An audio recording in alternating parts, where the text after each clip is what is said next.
Today we're going to be talking about all of the ways that Ashley's head needs to be examined, and possible therapy too.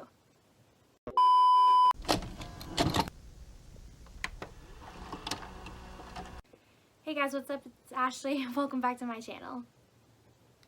Okay, before I lose a lot of you with this upcoming recommendation, don't forget to hit like and subscribe. Yeah, we're gonna go a little dark here. Okay, for today's video, I'm going to be giving you recs for one of my favorite tropes, which is bully revenge romances. Now, I want to clarify that bully revenge romances are different from enemies to lovers, okay? Enemies to lovers is a lot of banter, like you dislike each other, you hate each other, but bully revenge, we're talking that our males do some very, very dark and questionable things to our ladies because they hate them so much. So if I haven't lost you yet, let's get into those recs. Okay, so the first book is actually a fantasy and it's a series, and that is Zodiac Academy. So Zodiac Academy is going to follow Tori and Darcy. They are twins. When the story picks up, they are in Chicago. They're 18. They have just recently gotten out of foster care and they're trying to make ends meet. They don't really have any money or anything like that. So at the beginning of the story, this guy approaches them and tells them that they are fae and that they are from the fae world, and that they, their parents were royalty, and that they need to come to Zodiac Academy, get their education and their training so that they can take their rightful place on the throne. Now, when they arrive at the academy, they are instantly very unwelcome. When they get there, they find out that they have some competition for the throne. There are 4 heirs, and it is Darius, Caleb, Seth, and Max, and they are each the heads of the elemental houses. And yeah, they definitely see Tori and Darcy as their competition, and they do some very, very awful and horrible things to them. And there is flirtation in these. These are bully romances. Like, you can totally see that they are going to build for something more in the other books, and I have read up to book 2, and I can definitely say their romances are starting to build, but they are not sweet and fluffy. So if you love fantasy and you love bully romances, give this a try. This also gave me a lot of Harry Potter vibes for adults. So yes, if that intrigues you, go pick up Zodiac Academy. Okay, and then my next 3 books are all by the same author. You guys probably know who that author is. Bully romances are kind of their specialty, and that is Penelope Douglas. I do want to start by saying that in this video and any other videos, if I ever refer to Penelope Douglas as they, them, it is because Penelope does use they, them pronouns, and I'm just trying to be respectful to the author, and that is how I will be describing them from now on. Okay, so the first one is actually Penelope's first novel, and that is Bully. So Bully is going to be a single POV. I think this is like one of Penelope's only books that's a single P. Most of hers are dual. So you're gonna follow Tate and Jared, and they were best friends when they were kids. They lived next door, and then right around when they got to high school, something happened with Jared, and he basically became a total douchebag to Tate. So Jared does things throughout high school, like spreading rumors about her, telling people false things, you know, basically making it so no one will want to be her friend and no guy will ever want to date her. So when the book starts, Tate is preparing to leave for an entire year. She's going to study abroad in France. And so then the very next chapter, you time jump from that year, and Jared is pissed that Tate is back. She has to, you know, migrate herself back into her friend group. I believe it's their senior year of high school when the book picks up. And yeah, Jared he's not very nice to her at all. Now, this is the first book in the Fall Away series. There is actually a new spin-off series that Penelope has coming out later this month, and it's on their kids. So I'm really excited for that. I do also want to say that these books have a lot of racing. Jared has a car like he works on and refurbishes and stuff, and all of the teenagers in their town, they like to do illegal street racing and stuff, so there's a lot of that in this book. Tate is also she's a guy's girl, so she knows a lot of car stuff, and that's also kind of where her and Jared's friendship used to be. Another thing in this book is Tate's real name is Tatum, and she absolutely hates that name, and Jared purposely calls her Tatum throughout the book just to piss her off. And there is a lot of, like I said, this is a bully romance, so there's a lot of, you know, shoving up against the wall, hands on the throat, why the fuck are you here, go away, I hate you, leave. But then, you know, they're also, you know, sexually frustrated, so moving on. Okay, and then this next one was actually the very first modern romance book I ever read, and I think honestly that is why I love dark romance and bully romances so much. So that is Punk 57. Alright, so this book is going to follow Misha and Ryan. They were pen pals in the 5th grade. They went to opposite elementary schools, and so their teachers paired them up, and they hit it off. They became very, very close with their letters and everything, and so they made an agreement that they wanted to continue their pen pal friendship, but they never ever wanted to look each other up on social media and kind of ruin the illusion. So at the very beginning of the story, Misha shows up at a party, and he starts talking to a few girls, and it starts clicking in his head that one of the girls is Ryan, but he doesn't say anything to her.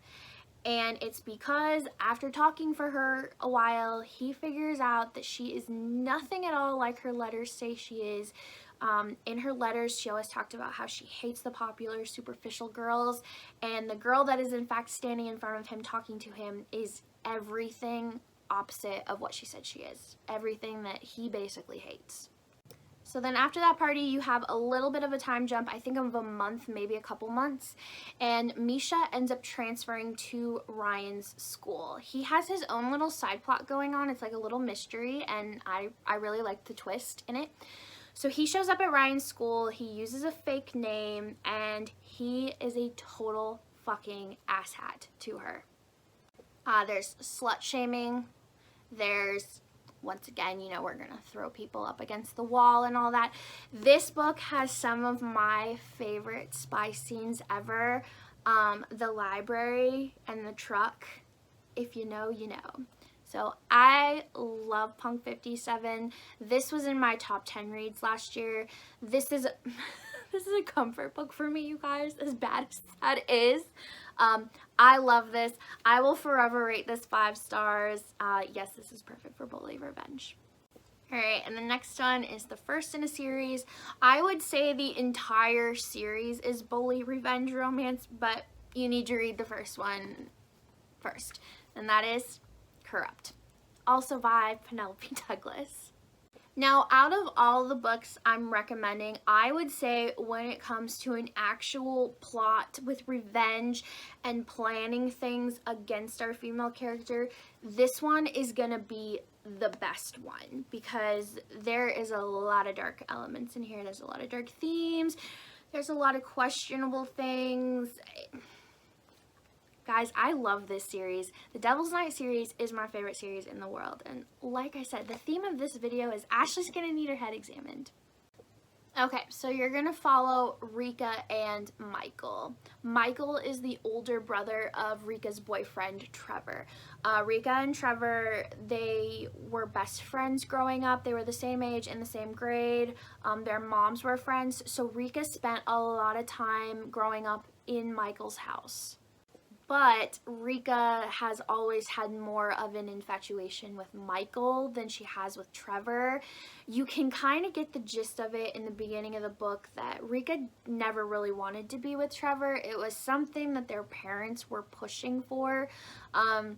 They live in a wealthy town. These are all wealthy families. So obviously, you know, you want business mergers and all of that. So obviously you can tell she's not all up in Trevor like Trevor's all up in her. She's been more infatuated with Michael her whole life. So when the book picks up, Rika is in college and she is going to be transferring schools, and she's going to be moving into the city, into one of the big apartment buildings that Trevor and Michael's parents own.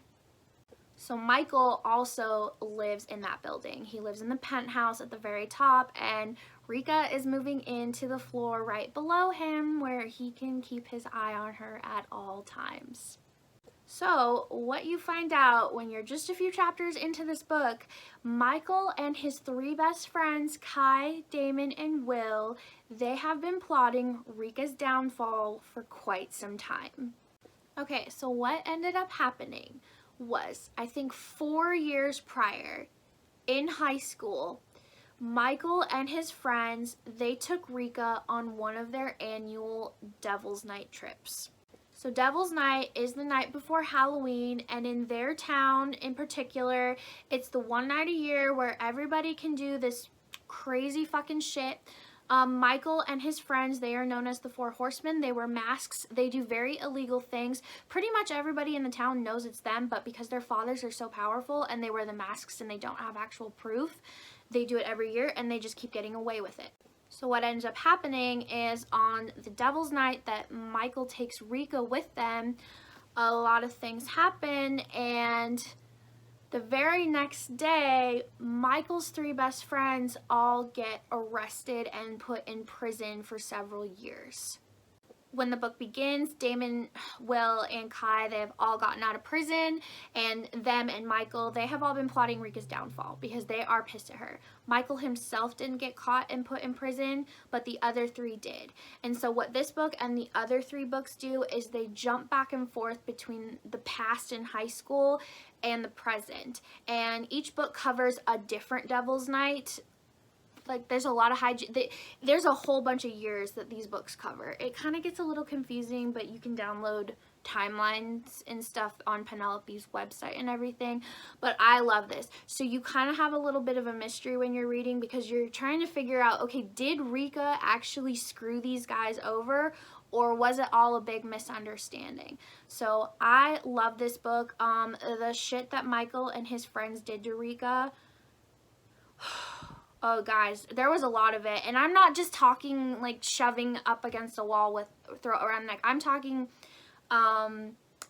setting her house on fire, draining her bank account, doing things to her mother. Yeah. So if I have not lost you, go give this series a try. I love it. It's a 5 out of 5 for me. I know a lot of people have their gripes with it, but like I said, my head needs to be examined, you guys, because I fucking love this fucking series. And comment below who your favorite Devil's Night guy is. Mine is Will Grayson. I will set fire to the earth for that man, you guys. Okay, this next one I read on my Kindle. It is free on KU. It is called Deviant King by Rina Kent. It's the first in a trilogy, and I do have to say, you kind of have to read all 3 books to get the full story. It covers one couple, and there's cliffhangers at the end of each book. There's a whole plot going on. It's a wild ride. So the first book is a single POV, but the other 2 are all duo POVs. So you follow Elsa and Aiden. They attend, I think, like an elite private prep school in London or something like that. So when the book picks up, I think it's the beginning of senior year, Elsa gets there. She's talking to her best friend. Aiden is on the soccer team, and he like looks over at her, and he gets like this death glare, and he marches over, and I think he like just puts his hand around her throat and shoves her up against a tree and is like, get the fuck out of here, I hate you, blah blah blah blah blah. So I would best describe Aiden as one of those over the top male protagonists. He had a lot of hatred towards her, and you can definitely tell that there is a reason why. You see a lot of side conversations where he's talking to his father or something like that, and you get clues that his dad is in on this too, and his dad doesn't like her either, and there's a whole thing about taking her down and why you need to do that. Like I said, these books end in cliffhangers. It's a wild ride. You're in for a good time.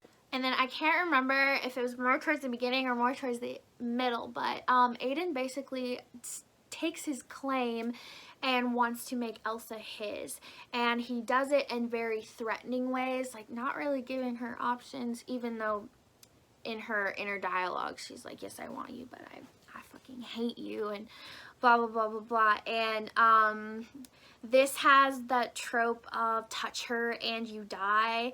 And you guys, there's this scene in there where, because you know, Elsa has self-respect, and he's treated her like shit for a long time, and she's like, no, I'm not just gonna go out with you because you want to make me yours.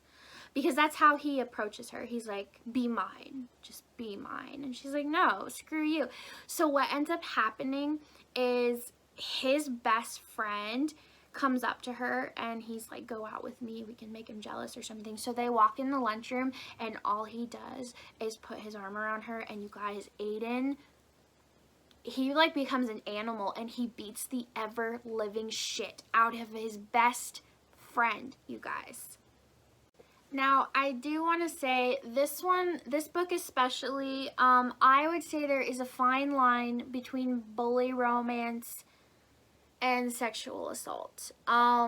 This is gonna be one of those books where the guy is forcing himself on her, but in her inner thoughts, she's very turned on, even though she's telling him no.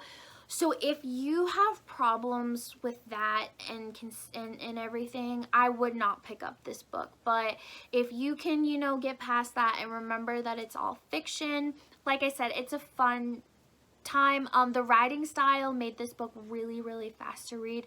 I think I read the entire trilogy in one day on my Kindle. Like, that's just how quick and easy of a read it was. But like I said, massive trigger warnings. There is that fine line, so if that bothers you, I probably would not read this one. Okay, and then the final book is also free on KU, and it is All the Little Lies by S.J. Sylvis. Yes, S.J. Sylvis. So this one is a dual POV, and you are going to follow Haley and Christian. This one was similar to Bully in the sense where Christian and Haley grew up, they were best friends, and then something happens, and Christian hates Haley's absolute motherfucking guts. So when Christian and Haley were 12 or 13 years old, Haley's father ends up getting murdered, and she witnesses the entire thing. And it sets up a whole chain of reaction of events, and it causes Christian to hate her so much. So after her father was murdered, her father was very wealthy, so his assets were all frozen because of an investigation going on, and her mother and her had to move into a trailer park. Well, her mother became a junkie and couldn't take care of her anymore, so then Haley was pulled from her mother and put in foster care, and she did not see Christian until they were seniors in high school. So Haley, at the beginning of the book, she ends up transferring to Christian's school, and right away she knows she's going to be going to school with him, and she's afraid because she knows that he hates her, and she knows it sucks because he used to be her safe place. And she says that a lot of times in her inner monologue, that he was her safe place and he's not anymore. And when she gets there, he is pissed, and he is so pissed that he actually has, I wouldn't say his girlfriend, but the equivalent, like the popular girl who thinks that she has a claim on him. He gets her to do horrible things to Haley, like pour her food on her and call her poor white trash in front of the entire school. And yeah, Christian does not want her there, and he tells all his friends, like, get her to leave. I do not want her here, because like I said, when Haley's father was murdered, that whole night set up a chain reaction of things that happened, and it affected Christian as well. And you find out about these things, and you kind of find out it was a little justified, but then you also find out that he was also missing pieces of the puzzle. And so then the bully thing kind of gets put to the side, and then he is Haley's ultimate protector. Like I said, she is in foster care, and she is in a horrible foster home where she gets locked in her bedroom after 8 o'clock at night. The foster dad is not the nicest, and Christian was very protective of her once he got over his bulliness. Like, he would crawl in through her window and just sit up against the door and watch her sleep to protect her, because he was afraid that the foster father was going to come in at night. So yeah. And this one, like the other one, it was a very, the writing style was easy to read. It was quick and fast. I think I only read this one also in just a couple hours. Alright, thanks for watching. I'll see you guys next time. Bye!